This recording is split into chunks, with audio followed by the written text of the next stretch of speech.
اعوذ باللہ من الشیطان اللعین الرجیم بسم اللہ الرحمن الرحیم الحمد للہ رب العالمین والصلاة والسلام علی اشرف الانبیاء والمرسلین اما بعد فقد قال رسول اللہ صلی اللہ علیہ وآلہ وسلم فاسألوا اللہ ربکم بالنیات صادقہ وقلوب طاہرہ۔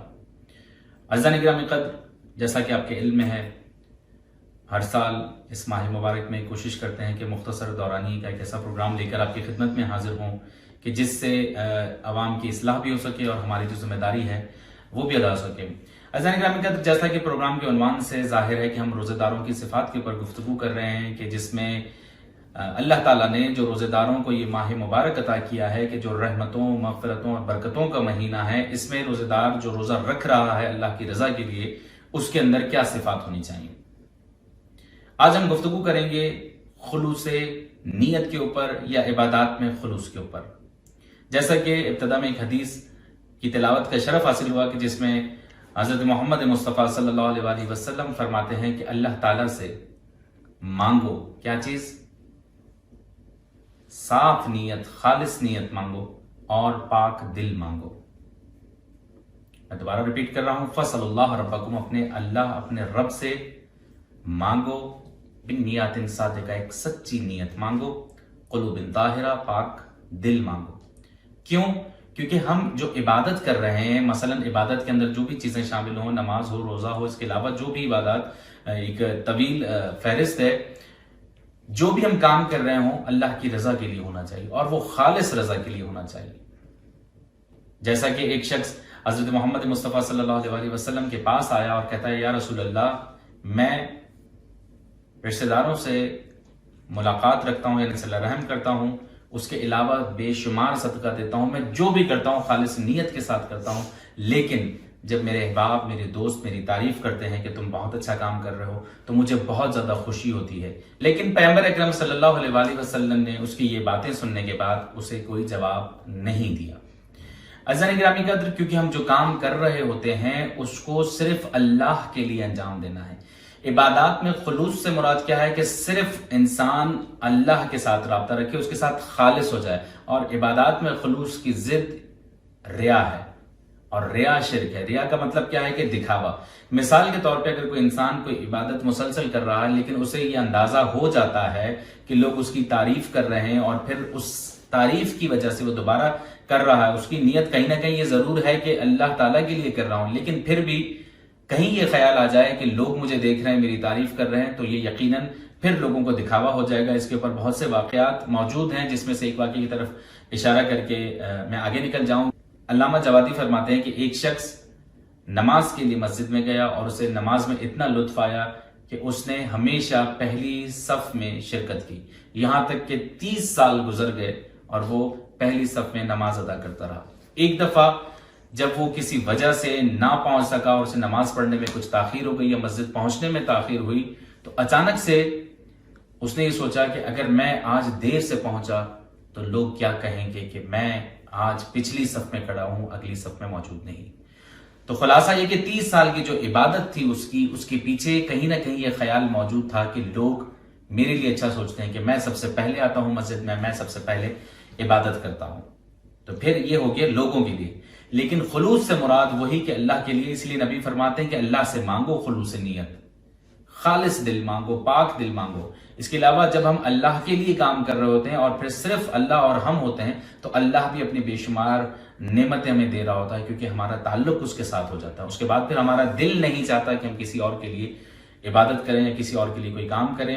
اسی طرح علماء فرماتے ہیں کہ 3 اشخاص کسی کام کے سلسلے میں ایک جگہ سے جا رہے تھے اور ان کا گزر ایک پہاڑ سے ہوا۔ کچھ دیر کے لیے وہ استراحت کے لیے، آرام کے لیے ایک غار کے اندر بیٹھے۔ ابھی یہ بیٹھے ہی تھے کہ اوپر سے بہت بڑا پتھر گرا، اور وہ پتھر اس طرح گرا کہ گویا وہ غار بند ہو گئی۔ اتنا اندھیرا ہو گیا اور باہر نکلنے کی جگہ نہیں تھی، یہاں تک کہ وہ ایک دوسرے کو دیکھ نہیں پا رہے تھے۔ تو انہوں نے ایک دوسرے سے گفتگو کرتے ہوئے کہا کہ اگر ہم اللہ تعالیٰ کو اپنے اس خالص عمل کی قسم دے دیں، واسطہ دے دیں کہ جو ہم نے صرف اللہ کے لیے کیا تھا، تو ہمیں امید ہے کہ اللہ تعالیٰ ہماری مشکل کو آسان فرمائے گا۔ ان میں سے ایک شخص آگے بڑھا اور اس نے کہا کہ پروردگار تو جانتا ہے کہ کسی زمانے میں مجھے ایک دوشیزہ بہت پسند آئی، میں نے اس کا تعاقب کیا اور اس کو یہاں تک کہ پیسے خرچ کر کے خرید لیا۔ جب میں اسے اپنے گھر لایا تو میرے ضمیر نے مجھ سے کہا کہ کہیں ایسا نہ ہو کہ خدا ناراض ہو جائے۔ پروردگار میں نے اسے کوئی برائی نہیں کی اور تیری رضا کے لیے اسے آزاد کر دیا۔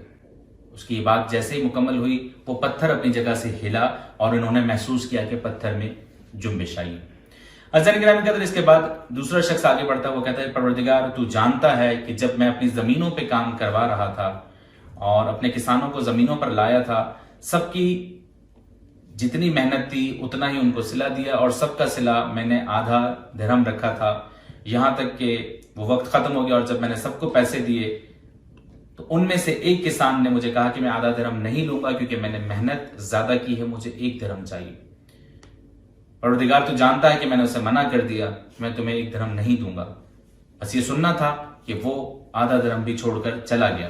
اس کے بعد کافی عرصے کے بعد جب میں منافع اٹھا چکا وہ شخص واپس آیا اور اس نے تقاضا کیا کہ مجھے میری محنت کی کمائی دے دو۔ عزیزان گرامی قدر، وہ کہتا ہے کہ میں نے پروردگار تیری رضا کے لیے اس وقت جو کمائی تھی میرے ہاتھ میں آئی تھی اس حساب سے میں نے اسے 18,000 درہم دیے۔ مالک یہ سب کچھ میں نے تیری رضا کے لیے کیا۔ اب اس کے جملے مکمل ہوئے تھے کہ پتھر اور ہلا اور یہاں تک کہ غار میں روشنی ہونے لگی۔ اب ان میں سے تیسرا شخص آگے بڑھا اور اس نے کہا کہ مالک تو جانتا ہے کہ ایک دفعہ میں اپنے والدین کے لیے دودھ لے کر گیا رات کے وقت میں، رات کے پہر میں، اور یہ میری روزانہ کی عادت تھی، لیکن میں جیسے ہی دودھ لے کر ان کی خدمت میں پہنچا تو دونوں سو چکے تھے۔ پروردگار اب میں نے سوچا کہ اگر میں دودھ یہاں پر رکھ کر چلا جاؤں تو ایسا نہ ہو کہ کوئی جانور آ کر اس میں سے دودھ پی لے، اور پھر میں نے سوچا کہ اگر یہ دودھ اپنے ماں باپ کو دے دیتا ہوں تو ان کی نیند خراب ہو جائے گی۔ بس یہ سوچتے ہوئے میں نے پوری رات گزار دی، صرف یہ کہ میرا خدا مجھ سے راضی ہو جائے، کیونکہ میرے خدا نے حکم دیا ہے کہ اپنے ماں باپ کی خدمت کرو۔ بس یہ الفاظ اس کے مکمل ہوئے تھے کہ وہ پتھر مکمل طور پر ہٹ گیا اور وہ تینوں وہاں سے نکل آئے۔ عزیزان گرامی قدر، اس واقعے کو بتانے کا مطلب یہ ہے کہ ہم جتنا اللہ کے لیے کریں گے، اللہ ویسے ہی ہم اگر کچھ نہ بھی کریں تو ہمارے لیے بہت کچھ کر رہا ہے۔ دنیا کی ہر نعمت پروردگار نے ہمیں دی ہے، لیکن اگر ہم اس کے لیے آگے بڑھیں تو بڑی بڑی مصیبتیں جہاں ہمارا کوئی مددگار نہیں ہوگا، پروردگار عالم وہاں ہماری مدد کرے گا اور اس کے وسیلے ہر وقت ہماری مدد کے لیے موجود رہیں گے۔ پروردگار عالم سے دعا کروں کہ مالک دو جہاں ہم سب کی عبادات کو خالص فرما اور ریا جیسی برائی سے محفوظ فرما۔ ربنا تقبل منا انک انت السمیع الدعاء بحق زہرا و ابیہا و بالہا و بنیہا برحمتک یا ارحم الراحمین۔ والسلام علیکم ورحمۃ اللہ وبرکاتہ۔